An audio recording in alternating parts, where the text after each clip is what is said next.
looking at it, particularly for those that get onto this journey of personal development, part of it is a knowledge acquisition, and it would be by way of, reading books. It would be by way of consuming some content online, either a course or video. Yeah. How do you balance that concept of trying to acquire that knowledge and then applying it? Because I do find, if I look at my own journey in self-development, I think I've been caught in sort of a trap where probably I'm gathering more than I might put in some form of either application of that knowledge or developing something. How does one navigate that space? That's a very interesting question, and it's a question that I contend with very, very almost every day. And I think the pursuit of balance as far as input and output is not my ultimate goal, let's say. Because fundamentally, if you are going to do something, and anybody who has ever done something worthwhile, if you look at what they had to study versus what they produced, there would never be a balance between those two.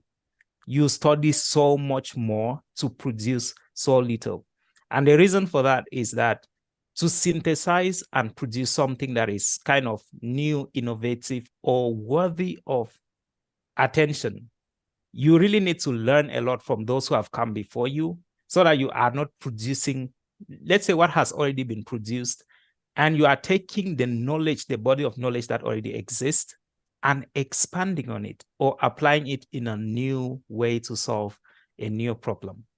So yes, absolutely, I do know that input is always going to exceed output. Now, here is the trap that you've mentioned, which is something that all of us probably contend with. And the trap is basically, do I actually produce any output from all of this knowledge that I am taking in? When you engage in self-development, you are reading all this amazing knowledge and wisdom and things that could improve your life. But how much of it has been applied? And how much of it is applied effectively and consistently? Because I think it's easy to apply it for a week or for a month. But can you apply it over the long period, over the long extended periods of time to actually get the benefits of what it promises to give?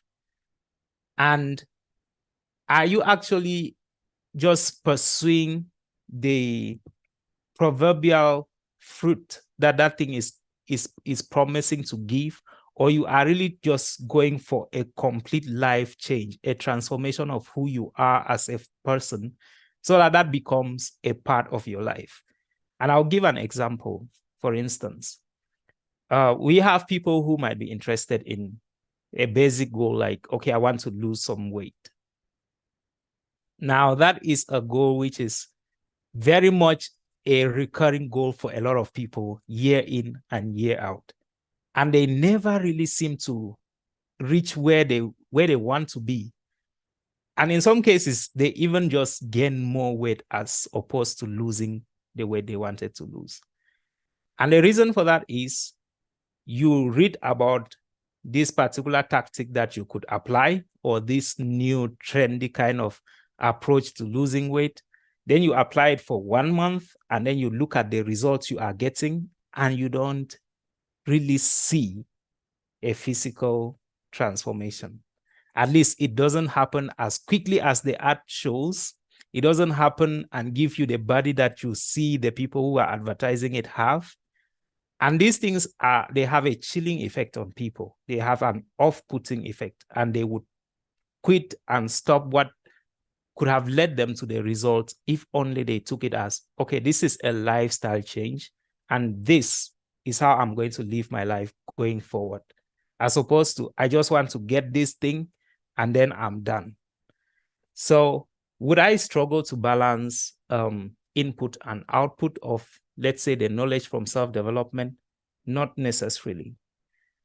will I try that I am not just being a consumer of knowledge and being trapped reading one book to another, being trapped looking for the next effective strategy and never really sticking to something for the long term.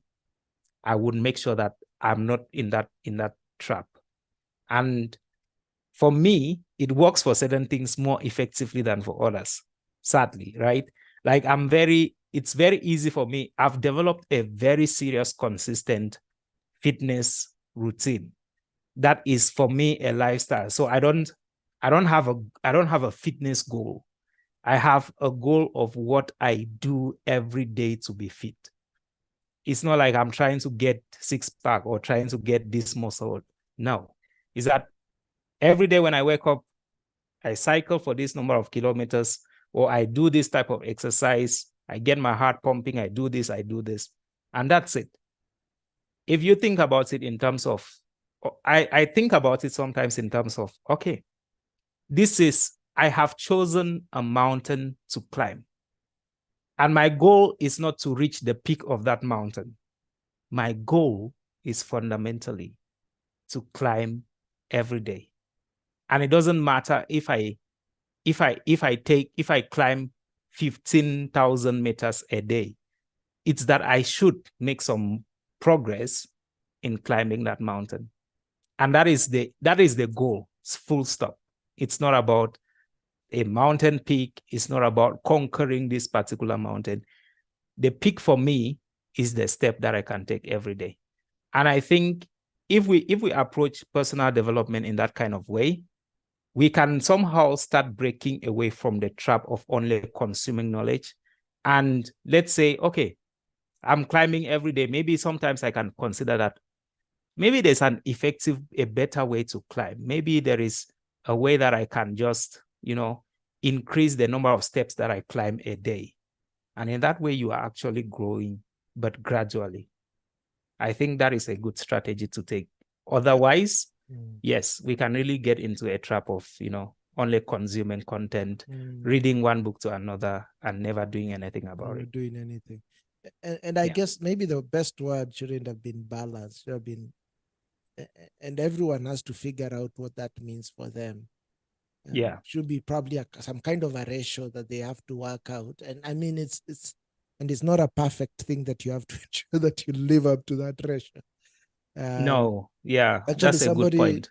Somebody once said, whenever we talk about work-life balance, they said, I think the best way to look at it is think of it like improvisation, like the way you have in a jazz band. And typically you find in a jazz band and probably in any form of music, there'll be one element that will be elevated more than the other. So maybe it will be the drums at this point. A dominant element. The vocals that will lead a certain point of that music. It will be the guitar. It will be the piano. So when it's the same with your life, it will be probably, maybe there will be a season where you'll be consuming more and another season where you'll be implementing more.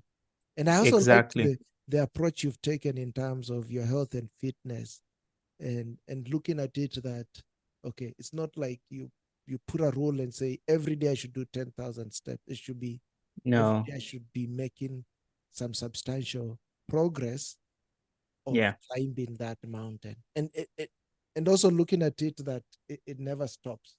It's like the way you've adopted your cycling thing, and I see you post it as your WhatsApp message every so often. It's I think it's one of the most important ways to conceptualize all of these things. And when I say that, I also want to take a little bit of pause, because it's something that I've applied very well in one area of my life, and I'm yet to make it work so well in other areas of my life. Like, it works very well for my fitness and well-being, physical well-being especially, and probably my mental well-being as well, because fitness and mental well-being are directly connected. There is no better correlation between any particular two things than those. The idea is, I look at it in terms of, there is a concept that I thought about, which I think makes it easier to develop a long-term vision around that. And it is the fact that when you want to develop a routine, it's kind of developing a discipline. It's about being disciplined about something that you're doing. And there is a very, very strong correlation between discipline and interest, discipline and love. Because fundamentally, discipline comes from the word disciple, right? When you are being disciplined, it's like you are following something of a higher standard, something of a higher level. And so if it's a purpose that you've set for yourself, which is very compelling and one that your brain is in love with, it's easier to stick to it.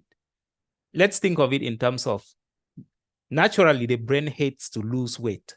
If I can just say it, like your body hates to lose weight. I don't know if you are aware of that. Like your body works so hard to make sure that you are not losing weight, Andrew. So the fact that we set goals to lose weight when our mental, our instinctive makeup is such that we don't lose our weight makes it really difficult to stick to it. But if you set a goal that, let's say, I want to be fit and strong and healthy at 70, your brain is in love with the idea of being fit, strong, and healthy at 70. It's easier for your brain to try and encourage you to be fit and strong and healthy at 70 as opposed to work so hard to make you lose weight, something that naturally you are not built to do, something that it doesn't want to do. We want to lose weight now because we have so much to eat, we have so much freedom with food and everything. But just a few years back, people went through cycles of abundance of food and then no food, abundance of food and no food. So their body worked in such a way that when there is abundance of food, it stores the food for the period of no food. And it stored the food with the particular intent of conserving and keeping it for that period of no food. The problem comes to us today where we are in an era of constantly abundance of food. And so you are taking in, but you don't have that period where your body gets to, reap from that store and use the food in that low resources region. So yeah, you can say I will lose weight, but it's going to be a sheer matter of will. And trust me, nobody has enough strong will to sustain it. But if you can tell your mind, our goal is to be fit and healthy at 70. Your brain loves that idea. It can do some little effort to keep you running until as far as 70 is, something of that sort. You are muted again. I'm back. So anyway, you're back. Yeah. You bring up an